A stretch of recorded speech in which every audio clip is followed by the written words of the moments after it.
This episode of the Infinite Thinking Machine is sponsored by Q, the K-12 High-Speed Network, and the San Francisco School of Digital Filmmaking. Woohoo! Hi, I'm here with Kelly Kermode, and Kelly, you're from Michigan, right? I am. And so what do you do in Michigan? In Michigan, I'm a high school English, computer, and journalism teacher at Forest Hills Public Schools, just outside Grand Rapids. Wow, and how long have you been doing that?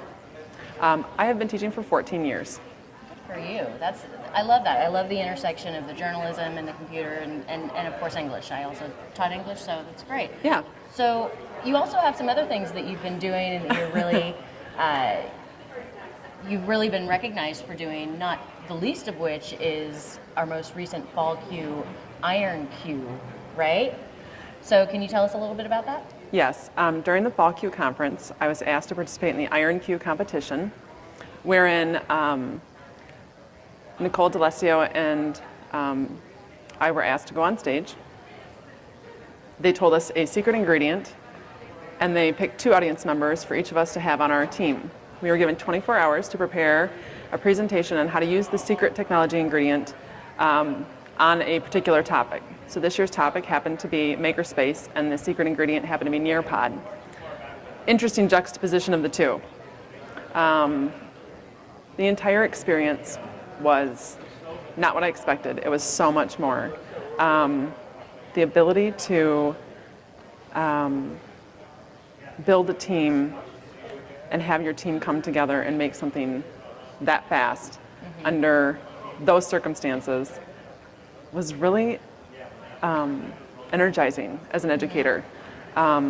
All 3 of us, my teammates and I, really went away thinking we need to bring this into our classrooms, because it was just, it put a pressure on you that was exciting and exhilarating, and the teamwork involved to make it happen was just amazing. So were you able to take some of that and use it in your classroom? Have you had a chance to do that yet, or? You know, it's in the works for next year. Sure. I'm rewriting 2 courses right now, and I've got a few things on my plate, so okay. Yeah. So what else do you have on your plate? What else are you doing these days? One thing I really enjoy being a part of is EdCamp Home. What's that? EdCamp Home is a completely online EdCamp wherein participants can join in the EdCamp movement from anywhere around the world. Wow. We've had 2 of them now. We had one last July, and then recently this one, EdCamp Home 2.0 in January. My team consists of Carl Linden Stryker, David Terrio, Sean White, and myself. We are from every part of the United States, coast to coast and in the middle. It's been one of the best educational experiences I've ever been a part of. So can you explain a little bit, because I don't know if everybody necessarily knows what an EdCamp is and what goes into an EdCamp and how it's different from like a conference like Q. Sure. An EdCamp is an unconference where participants know they want to learn something and know that they might have something to offer, and it is a collaborative showing of talents and conversations, and participants show up the day of the EdCamp Home, and the moderators start choosing sessions to moderate online through a series of integrated Google Scripts, ranging from Form Ranger to Autocrat to FormRat. The signups for the moderators, the signups for the sessions, and all of the email confirmations are distributed through all of the automated processing, and then a series of Google Hangouts begins, and the sessions last 30 minutes to 45 minutes depending on when they start and when they end. The conversations are recorded because everything's broadcasted Google On Air, so we record them and we archive them so the conversations can be heard later for participants who were maybe unable to get into a session and they wanted to hear the conversation later. Basically, it's just open learning. Right. Teachers that just want to get better. Teachers who just want to learn, and then they come and they teach and they learn all at the same time? And while they're doing it, they're just the modeling of best practices and what can be possible through collaboration. I just feel so blessed to be part of that. Great. So. Well, so are you presenting any sessions here at the Q conference, or have you? I am. Yesterday I did a workshop on Adobe Edge Animate. Mm-hmm. Today I'm doing a workshop on Adobe Photoshop, and tomorrow I'm doing a 1-hour session on mobile photography, visual storytelling on the go.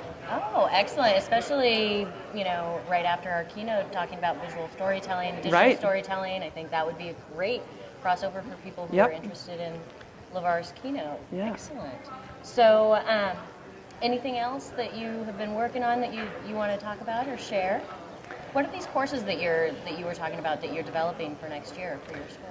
Yeah, so the goal for next year is to kind of flip the traditional high school model on its head a little bit. I'm hoping through some restructuring of some electives at the high school to be able to break down that everybody in this hour is learning the same thing in the same speed at the same time, and really individualize it so that a student that comes into my 3rd hour class might be able to take a completely different course than someone else sitting right next to them. And I'm building it out to be a blended environment wherein I'll be able to just walk around the room and help as needed and assist and individually meet students where they're at. So they can have that investigative time, that inquiry time, without having to follow someone's rigid time-prescribed format. Sure. I'm really excited about it, and I can't wait to roll it out. That sounds really fun, and, Yeah. and like it would be a great model for a lot of schools to be able to use. So, And I'm not the trailblazer. Mike Scotchko, he will be here tomorrow, and Rob Schwartz, they are mentors of mine, and I think the best thing about education and all of the technology that's come about in the last 15 years is just the amount of collaboration and communal learning that can happen. It just makes us all so much better. absolutely agreed. So, before we go, Yes. I would like to ask you if you would be willing to, with me, look in the camera Yes. and say at the same time, "I am the infinite thinking machine." Oh, absolutely. Okay, who doesn't want to say that? Right. Right. 1, 2, 3. I am the infinite thinking machine. Looking for more great ideas? Check out infiniteThinking.org to catch all previous episodes, as well as links to everything featured in this show. And if you've got mad love for the ITM, be sure to subscribe to our YouTube channel and follow us on Twitter and Facebook. And remember, you are the infinite thinking machine. You are the infinite thinking machine.